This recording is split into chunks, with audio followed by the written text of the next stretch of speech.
ಸ್ನೇಹಿತರೆ ನಮಸ್ಕಾರ. ನಮ್ಮ ಜೊತೆಗಿದ್ದಾರೆ ಲಲಿತಾ ಮೇಡಮ್ ಅಂತ, ಮೈಸೂರಿನವರು. ಅವ್ರದ್ದು ಬ್ಯಾಕ್ ಪೇನ್ 2 ಇಯರ್ಸಿಂದ ಇತ್ತು. ಅದು ಹೆಂಗೆ ಕಡಿಮೆ ಆಯಿತು ಅಂತಕ್ಕಂಥ ಅದನ್ನು ಅವರ ಒಂದು ರಿಯಲ್ ಟೆಸ್ಟಿಮನಿ ಕೇಳೋಣ. ನಮಸ್ತೆ ಮೇಡಮ್. ನಮಸ್ತೆ ಡಾಕ್ಟ್ರೆ. ನಾನು ಮಾರ್ಚಲ್ಲಿ ನನ್ನ ಫ್ರೆಂಡು ಪುಷ್ಪಲತಾ ಅನ್ನೋರ ಅವರಿಂದ ಈ ನಮ್ಮ ಡಾಕ್ಟ್ರು ಪರಿಚಯ ಆಗಿದ್ದು. ಫಸ್ಟ್ ಟೈಮ್ ನಾನು ಮಾರ್ಚಲ್ಲಿ ಬಂದಾಗ ನಂಗೆ ಬ್ಯಾಕ್ ಪೇನ್ 2 ಇಯರ್ಸಿಂದ ತುಂಬ ಸಫರ್ ಮಾಡಿದ್ದೆ. ವೆಹಿಕಲ್ ಓಡ್ಸೋಕ್ಕಾಗ್ತಿರಲಿಲ್ಲ, ಆಫೀಸಲ್ಲಿ ಕೆಲಸ ಮಾಡೋಕ್ಕಾಗ್ತಿರಲಿಲ್ಲ, ಸಮ್ಟೈಮ್ಸ್ ಕೈಯೆಲ್ಲ ತುಂಬ ನೋವು ಬರ್ತಾಯಿತ್ತು. ಅದೆಷ್ಟು ಟ್ರೀಟ್ಮೆಂಟ್, ಆಯುರ್ವೇದಿಕ್ ಟ್ರೀಟ್ಮೆಂಟ್ ತೊಗೊಂಡ್ರೆ ಕಡಿಮೆ ಆಗ್ತಿತ್ತು, ಬಟ್ ಪ್ರಾಬ್ಲಮ್ ಹಾಗೇ ಬರ್ತಾನೆ ಇತ್ತು. ಹಾಗಾಗಿ ಡಾಕ್ಟರ್ ಹತ್ರ ಬಂದಾಗ ಅವರು ಸ್ಪೈನಲ್ ಕಾರ್ಡಲ್ಲಿ ಸ್ವಲ್ಪ ಇಶ್ಯೂಸ್ ಇದೆ, ವೀಕ್ ಆಗಿದೆ ಅಂತ ಹೇಳಿ ಅವ್ರ ಟ್ರೀಟ್ಮೆಂಟಿಂದ ನಂಗೆ ಆ ಪೇಯ್ನ್ ಕಮ್ಮಿ ಆಯಿತು. ನೆಕ್ಸ್ಟು ನನ್ನ ಮೇನಲ್ಲಿ ಬರೋಷ್ಟೊತ್ತಿಗೆ ನನಗೆ ಪೇಯ್ನ್ ಎಲ್ಲ ವಾಸಿಯಾಗಿತ್ತು. ಸೊ ವಿಟಮಿನ್ಸ್ ಮತ್ತು ಇದನ್ನ ಮಿನರಲ್ಸ್ ನನ್ನ ಬಾಡಿನಲ್ಲಿ ಏನು ಕಡಿಮೆ ಇದೆ ಅದನ್ನು ಅವರು ಸಪ್ಲಿಮೆಂಟ್ ಮಾಡಿದ್ರಿಂದ ನನಗೆ ಇವಾಗ ಏನೂ ಇಶ್ಯೂಸ್ ಇಲ್ಲ. ಪಿಗ್ಮೆಂಟೇಷನ್ ತುಂಬ ಡಾರ್ಕ್ ಆಗಿತ್ತು, ಅದು ಈಗ ಕಮ್ಮಿ ಆಗಿದೆ. ಈಗ ನನಗೆ ಫ್ಯಾಟಿ ಲಿವರ್ ಗ್ರೇಡ್ 1 ಇತ್ತು, ಅದು ಕಡಿಮೆ ಆಗಿದೆ. ಕಡಿಮೆ ಅಂದರೆ ಇಲ್ಲವೇ ಇಲ್ಲ. ಕೊಲೆಸ್ಟ್ರಾಲ್ ನನಗೆ 240 ಇತ್ತು, ನಾವು it has come down to 207. I strictly followed his diet plan. So thank you doctor, thank you for making me beautiful. Thank you ma'am.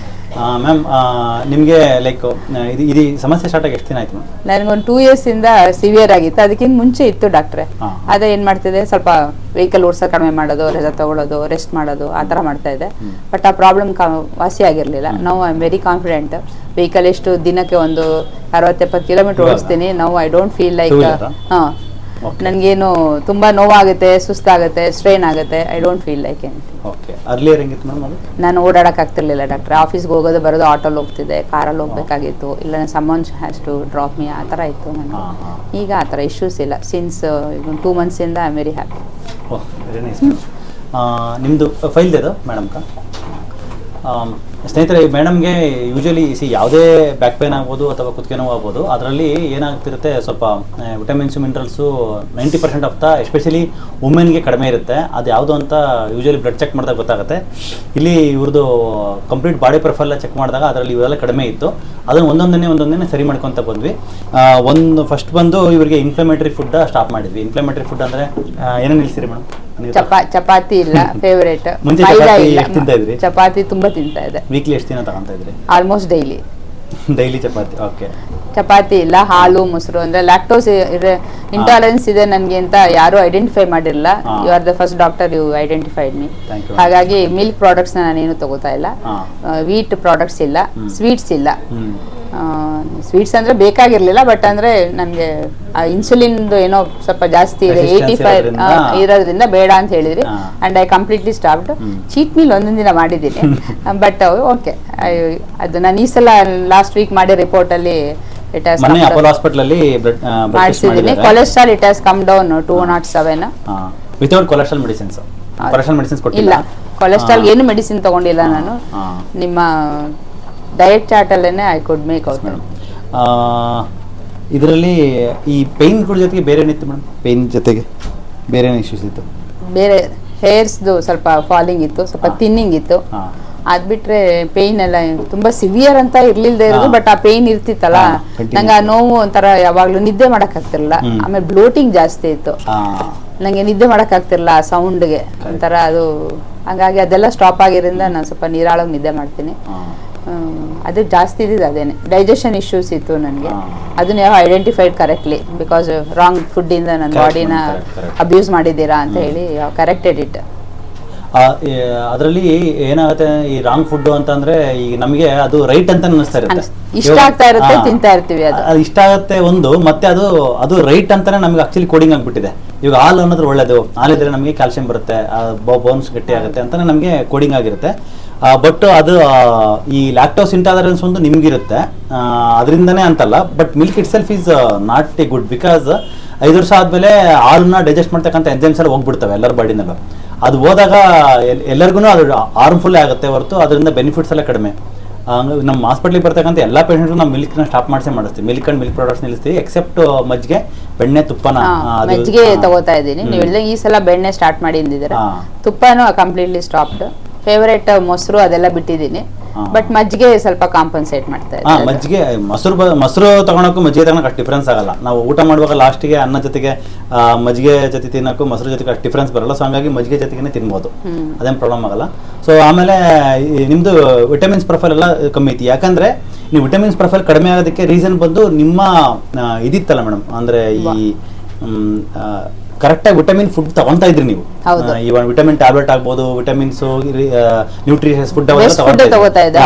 But ಏನಾಗ್ತಿತ್ತು ಅಂದ್ರೆ ಏನ್ ತಿಂದ್ರು ಅದು ಫಸ್ಟ್ ಡೈಜೆಷನ್ ಆಗ್ಬೇಕು. ಡೈಜೆಷನ್ ಆದ್ಮೇಲೆ ಅದು ಅಬ್ಸಾರ್ಬ್ ಆಗ್ಬಿಟ್ಟು ಅಸಿಮಿಲೇಟ್ ಆಗ್ಬೇಕು ಬಾಡಿ. ಕರೆಕ್ಟೆಡ್ ಫಸ್ಟ್ ಪಾಯಿಂಟ್ ನೀವು ಅದೇ ಹೇಳಿದ್ದು. What your taken is even though it's very good product, food ತಗೊಂಡ್ರು ಅದು ನಿಮ್ ಬಾಡಿ ಡೈಜೆಷನ್ ಮಾಡ್ತಿರಲ್ಲ, ಡೈಜೆಸ್ಟ್ ಮಾಡಿದ್ದನ್ನ ಬ್ಲಡ್ ಬಿಡ್ತಾ ಇರ್ಲಿಲ್ಲ, ಹಾಗಾಗಿ ನಿಮ್ಗೆ ಇಷ್ಟು ಇಶ್ಯೂಸ್ ಇದ್ದು ಅಂತ. So corrected it.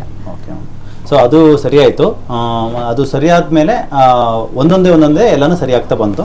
ಇವಾಗ ಆಲ್ಮೋಸ್ಟ್ ಎಷ್ಟು % ಕಡಿಮೆ ಇದೆ ಮೇಡಮ್? ನಾವು ನಂಗೆ ಪೇನೇ ಇಲ್ಲ ಅಂತ ಹೇಳ್ಬೋದು. ಪೇನೇ ಇಲ್ಲ ಬಾಡಿಲಿ, ಅನ್ಲೆಸ್ ನಾನೇ ಏನಾದ್ರು ಪೇನ್ ಮಾಡ್ಕೊಳ್ಳೋದು ಬಿಟ್ರೆ. ನನ್ಗೆ ಮುಂಚೆ ಒಳಗಡೆನೆ ಪೇನ್ ಆಗ್ತಿತ್ತಲ್ಲ, ಈಗ ಇಷ್ಟು ದಿನ ಇಷ್ಟೊತ್ತು ಟ್ರಾವೆಲ್ ಮಾಡ್ಕೊಂಬರಕ್ ಆಗ್ತಿರ್ಲಿಲ್ಲ, ಇಲ್ಲೆಲ್ಲೋ ಒದ್ದಾಡ್ತಾ ಇರ್ಬೇಕಾಗ್ತಿತ್ತು, ಆಫೀಸಲ್ಲಿ ತುಂಬಾ ಹೊತ್ತು ಕುತ್ಕೊಳಕ್ ಆಗ್ತಿರ್ಲಿಲ್ಲ, ಇಲ್ಲ ಎಸ್ಪೆಷಲಿ ವೆಹಿಕಲ್ ಓಡ್ಸಕ್ ಆಗ್ತಿರ್ಲಿಲ್ಲ. ಆಮೇಲೆ ಮಲಗಿದ್ದಲ್ಲಿ ಎದ್ದೇಳುವಾಗ್ಲೇನೆ ಇಲ್ಲಿ ಸಿಯಾಟಿಕಾ ಪೇನ್ ಅದೆಲ್ಲ ಸ್ಟಾರ್ಟ್ ಆಗ್ಬಿಡ್ತು. ಬೆಳಿಗ್ಗೆ ಎದ್ದ ತಕ್ಷಣ ಆಗ್ತಾ ಇತ್ತು ಅದು, ಅದೆಲ್ಲ ಇಲ್ವೇ ಇಲ್ಲ. ಅದು ಕ್ರಾಂಪ್ಸ್ ಎಲ್ಲ ಬರ್ತಿತ್ತಲ್ಲ, ಅದೆಲ್ಲ ಆಲ್ಮೋಸ್ಟ್ ಇಲ್ವೇ ಇಲ್ಲ. ಬಟ್ ಸಿಯಾಟಿಕಾ ಪೇನ್ ಕಂಪ್ಲೀಟ್ಲಿ ಇಲ್ಲ ಇವಾಗ. ಅದು ನಂಗೆ ಅದು ತುಂಬ ಕಷ್ಟಪಟ್ಟಿದ್ದೀನಿ. ಅದು ತುಂಬ ಮೆಡಿಸಿನ್ಸ್ ತೊಗೊಂಡು ಟ್ರೀಟ್ಮೆಂಟ್ ಮಾಡಿಕೊಂಡು ಸಖತ್ ಕಷ್ಟಪಟ್ಟಿದ್ದೀನಿ. ಥೆರಪೀಸ್, ಫಿಸಿಯೋಥೆರಪಿ ಮಾಡಿಸಿದ್ದೀನಿ, ಅಕ್ವಾ ಥೆರಪಿ ಮಾಡಿದ್ದಾರೆ ಅವರು ಗೋಪಾಲ್ಗೌಡ ಹಾಸ್ಪಿಟ್ಲಲ್ಲಿ. ಅದೆಲ್ಲ ಮುಗಿಸಿ ಪುನಃ ಪೇನ್ ಬರಬಾರ್ದು ಅಂತ ಹುಡುಕ್ತಾ ಇದ್ದೆ ನಾನು. ಆತರ ಇನ್ನೊಂದ್ಸಲ ಪೇನ್ ಬರಬಾರ್ದು ನನಗೆ ಅಂತ. ಗ್ರಾಸ್ ರೂಟ್ ಲೆವೆಲ್ ಎಲ್ಲ ಇವಾಗ ಕರೆಕ್ಟೆಡ್ ಇಟ್ ಅಂತ ನನ್ಗೆ ಅನ್ಸುತ್ತೆ. Definitely madam. See root cause ಬಂದ್ಬಿಟ್ಟು like it is finally coming up to food only. ಫುಡ್ನ ಕರೆಕ್ಷನ್ ಮಾಡ್ಕೊಂಡ್ರೆ ಆಲ್ಮೋಸ್ಟ್ ಎಷ್ಟೊಂದು ಕಾಯಿಲೆಗಳು ವಾಸಿ ಆಗ್ತಾವೆ ಬಾಡಿನಲ್ಲಿ. ಯಾಕಂದ್ರೆ ಅದನ್ನ ಬಿಟ್ಬಿಟ್ಟು ನಾವು ಏನೇನೋ ಪ್ರಯತ್ನ ಪಡ್ತಿರ್ತೀವಿ. ಅದು ಏನೋ ಅಂಗೈನಲ್ಲಿ ಬೆಣ್ಣೆ ಇಟ್ಕೊಂಡು ತುಪ್ಪ ಹುಡುಕ್ತಂಗೆ ಅದು. ಸೊ ಅದೇ ಮೇಯ್ನು. ಸೊ ಆ ಟೈಮಲ್ಲಿ ನಿಮಗೆ ಮೇಡಮ್ ಸಜೆಸ್ಟ್ ಮಾಡಿದ್ರು? ಹೌದು, ನನ್ನ ಕೊಲೀಗ್ ಪುಷ್ಪಾದು ಅವ್ರ ಸಿಸ್ಟರ್ದು ಒಂದು ಇಶ್ಯೂಸ್ನ ಅದು ನೋಡಿದ್ರು. ಆಮೇಲೆ ಪುಷ್ಪ ಹ್ಯಾಸ್ ಆಲ್ಸೋ ಸಮ್ ಇಶ್ಯೂಸ್, ಅದೆಲ್ಲ ರೆಕ್ಟಿಫೈ ಆಗಿದ್ದನ್ನು ನಾನು ನೋಡಿದ್ದೆ. ಹಾಗಾಗಿ ನನಗೆ ಆ ಕಾನ್ಫಿಡೆನ್ಸ್ ಬಂತು. ಈಗ ನಾನು ಸಜೆಸ್ಟ್ ಮಾಡೋದೇನೆಂದರೆ, ಏನಾದರೂ ಈ ಥರ ಪೇಯ್ನ್ಸ್ ಇದ್ದರೆ ತುಂಬ ಹುಡುಕ್ತಾ ಹೋಗಬೇಡಿ. ನಾವು ಅವಾಯ್ಡ್ ಮಾಡ್ತೀವಿ, ಪೇಯ್ನ್ ಇರೋದನ್ನ ಏನು ಮಾಡ್ತೀವಿ, ಮನೇಲಿ ಇರೋದು ರೆಸ್ಟ್ ಮಾಡ್ತೀವಿ. ಬಟ್ ರೂಟ್ ಕಾಸ್ನ ಕರೆಕ್ಟ್ ಮಾಡ್ಕೋಬೇಕು. Invite you to Mysuru doctor. ನಮ್ಮ ಮೈಸೂರು ಬೆಂಗಳೂರಿಗೆ ಬರೋದು ತುಂಬಾ ಕಷ್ಟ, ಇಲ್ಲಿ ವೆಯ್ಟ್ ಮಾಡೋದು ಇನ್ನೂ ಕಷ್ಟ ನಮಗೆ. ವೆಯ್ಟ್ ಲಾಸ್ ಒಂದು 2.5 kg ಆಗಿದ್ದೀನಿ. ಅಂದ್ರೆ ಹೆಲ್ದಿ ವೇನಲ್ಲಿ. ಇಂಚ್ ಲಾಸ್ ಆಗಿದೆಯಲ್ಲ, ಸ್ವಲ್ಪ ಆಗಿರ್ಬೋದು, ಬಟ್ ಅದೇ ಹೆಲ್ದಿ ವೇನಲ್ಲಿ ಆಗಿದ್ದೀನಿ. ಅದು ನನಗೆ ಇನ್ನೂ ವೆಯ್ಟ್ ಲಾಸ್ ಆಗುತ್ತೆ. ಬಿಕಾಸ್ ನಾವು just corrected your digestive metabolism correct ಆಗಿರೋದ್ರಿಂದ ವೆಯ್ಟ್ ಲಾಸ್ ಇನ್ನೂ ಚೆನ್ನಾಗುತ್ತೆ. ಇಯರ್ ಆಫ್ಟರ್ ಒಂದು ಮ್ಯಾಕ್ಸಿಮಮ್ 5 to 7 kg ವರೆಗೂ ವೆಯ್ಟ್ ಲಾಸ್ ಆಗುತ್ತೆ ಇನ್ನೊಂದು 6 months ಅಲ್ಲಿ. ನಮ್ಮ ಪೇಷಂಟ್ ಒಬ್ಬರು ಜಸ್ಟ್ 3 months ಅಲ್ಲಿ ಹೇಳಿರೋ ಡಯಟ್ನ ಸ್ಟ್ರಿಕ್ಟ್ ಮಾಡಿದ್ರು. 100 kg ಇದ್ರು ಅವರು, ಇವಾಗ 78ಕ್ಕೆ ಬಂದಿದ್ದಾರೆ 3 months. 22 kg weight loss. ಅವರೊಂದು ವಿಡಿಯೋನು ಮಾಡಿದ್ದೀನಿ, ವಿಡಿಯೋ ಹಾಕ್ತೀನಿ. ಸೊ ಅದೇ ಬೇರೆ ಇನ್ಯಾರೇ ಡಾಕ್ಟರ್ ಹತ್ರ ಹೋಗಿದ್ರು ನನಗೆ ಕೊಲೆಸ್ಟ್ರಾಲ್ಗೆ ದೇ ಪ್ರಿಸ್ಕ್ರೈಬ್ ಮಾತ್ರೆ ಅಲ್ವಾ, ಒಂದ್ಸಲ ಮಾತ್ರೆ ತಗೊಂಡು ಇಟ್ಸ್ ಫಾರ್ ಲೈಫ್ ಲಾಂಗ್. ನನಗೆ ಅದೆಲ್ಲ ಭಯ ಇತ್ತು. ಅಂದ್ರೆ ಹುಷಾರ್ ತಪ್ಪಿ ಮಾತ್ರೆ ತಗೋಬಾರ್ದು, ಹುಷಾರ್ ತಪ್ಪದೇ ಇರಂಗೆ ನೋಡ್ಕೋಬೇಕು. Preventive is better than cure ಅಂತ. ಹಾಗಾಗಿ you have prevented me from taking that by just giving supplements and diet. ಹೌದು, ಸಪ್ಲಿಮೆಂಟ್ಸ್ ಡಯಟ್ ಅಲ್ಲೇ ಆಲ್ಮೋಸ್ಟ್ ಎಲ್ಲ ಕಾಯಿಲೆ ವಾಸಿ ಆಗ್ತವೆ.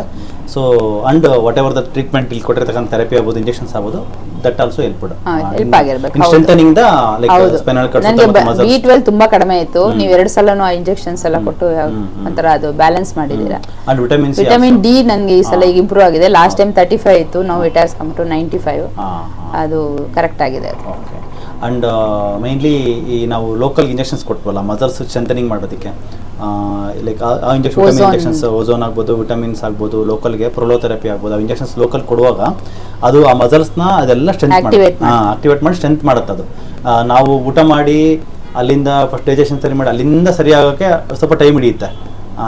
ಅಲ್ಲಿ ಇದೇನು ಮಾಡಿ ಡೈರೆಕ್ಟಾಗಿ ಒಂಥರ ಬೈಪಾಸ್ ಮಾಡ್ದಂಗೆ ಅದನ್ನು, ಅದು ಸ್ವಲ್ಪ ಡೆಫಿನೆಟ್ಲಿ ಹೆಲ್ಪ್ ಆಗಿದೆ ಅಂತ ಹೇಳ್ಬೋದು. ಆಗಿರ್ಬೋದು, ಯಾಕಂದ್ರೆ ನನ್ಗೆ ಅದ್ರ ಬಗ್ಗೆ ತುಂಬಾ ಗೊತ್ತಾಗಿಲ್ಲ. ಅಂದ್ರೆ ನೀವೇನ್ ಮೆಡಿಸಿನ್ ಕೊಟ್ಟಿದ್ದೀರಾ ಗೊತ್ತಿಲ್ಲ, but it has corrected my pain ಅದೆಲ್ಲ ಇಲ್ಲ ಅಂತ ನಂಗೆ ಗೊತ್ತಾಗುತ್ತೆ. ಮೈಸೂರಲ್ಲಿ ಕ್ಲಿನಿಕ್ ಓಪನ್ ಮಾಡಿ ಡಾಕ್ಟ್ರೆ, ನಿಜವಾಗ್ಲೂ ನಮ್ಗೆ ತುಂಬಾ ಕಷ್ಟ. ಬೆಂಗಳೂರು ಬರೋದು, ವೇಟ್ ಮಾಡೋದು, ಇಟ್ಸ್ ಟೂ ಡಿಫಿಕಲ್ಟ್. ಒಂದಿನ ತಗೊಳ್ಳಿ, ತಿಂಗಳಿಗೆ ಒಂದಿನ ಮಾಡಿ, ಸೆಕೆಂಡ್ ಸ್ಯಾಟರ್ಡೆ, ಫೋರ್ತ್ ಸ್ಯಾಟರ್ಡೆ ಆ ತರ ಏನಾದ್ರು ಮಾಡಿ. ರಿಕ್ವೆಸ್ಟ್ ಯು, ಯಾಕೆಂದ್ರೆ ನಮ್ ತರ ಪ್ರಾಬ್ಲಮ್ ಇರೋರಿಗೆ ಅಯ್ಯೋ ಬೆಂಗಳೂರು ಅಂತಾರೆ. ಪುಷ್ಪಲತಾ ಮೇಡಮ್ ಇರುತ್ತೆ ಬೆಂಗಳೂರಲ್ಲಿ ತಾನೆ? ಇಲ್ಲ, ಮೈಸೂರಲ್ಲಿ. ಅವ್ರ ಮಗನ ಮನೆ ಮಗನ್ ಮನೆ. ಉತ್ತರಳ್ಳಿ. ಅವ್ರ ಮಗ ಇಲ್ಲಿ ಸ್ಟಡಿ. ಅವರು ತುಂಬಾ ವೆಯ್ಟ್ ಲಾಸ್ ಆಗಿದ್ದಾರೆ. ಹೌದು ಸಖತ್ ವೆಯ್ಟ್ ಲಾಸ್ ಆಲ್ಮೋಸ್ಟ್ 10-12 kgs ಆಗಿದ್ದಾಳೆ. kg ವೆಯ್ಟ್ ಲಾಸ್ ಆಗಿದ್ದಾರೆ and she was looking good only ಹೌದೌದು. ಲಾಸ್ಟ್ ಟೈಮ್ ಬಂದಾಗ. Okay madam. And Shailaja madam also almost recover ಆಗಿ ಅವ್ರ ಸಿಸ್ಟರ್ ಅವ್ರ ವಿಡಿಯೋ ಹಾಕಿದ್ದೀನಿ. ಅದೇ ಕೂರ್ಗ್ ಟೀಚರ್. ಹೌದೌದು. ಅವ್ರನ್ನ ನೋಡಿ ನಮ್ಗೆ ಧೈರ್ಯ ಬಂದಿದೆ. ಹೌದಾ? Okay okay okay. ಏನು ಮೇಡಮ್ ನಮ್ಮ ಯೂಟ್ಯೂಬ್ ವೀಕ್ಷಕರಿಗೆ ಏನು ಹೇಳಕ್ಕೆ ಇಷ್ಟಪಡ್ತೀನಿ ಮೇಡಮ್? ನಿಮ್ಗೆಲ್ಲರಿಗೂ ಡಾಕ್ಟರ್ ರಾಕೇಶ್ ಅವರ ಕ್ಲಿನಿಕ್ಗೆ ಬನ್ನಿ, ನಿಮ್ಮ ಎಲ್ಲ ಪ್ರಾಬ್ಲಮ್ಗಳನ್ನು ಸಾಲ್ವ್ ಆಗುತ್ತೆ ಅಂತ ಹೇಳ್ಬೋದು. ಎಸ್ಪೆಷಲಿ ಪೇಯ್ನ್, ಲೇಡೀಸ್ ಜೆಂಟ್ಸ್ಗಾದ್ರೆ ಪೇಯ್ನ್ ತುಂಬ ಇದೆಯಾ ಇಲ್ವಾ ಗೊತ್ತಾಗುತ್ತೋ, ದೇ ಡೋಂಟ್ ಮೈಂಡ್. ಬಟ್ ಹೆಣ್ಮಕ್ಳಿಗೆ ತುಂಬ ನೋವು ಇರುತ್ತೆ, ಯಾರ ಹತ್ರನೂ ಹೇಳೋಕ್ಕಾಗಲ್ಲ, ಹೇಳಿದ್ರೆ ಯಾರಿಗೂ ಅರ್ಥ ಆಗ್ತಿರಲ್ಲ.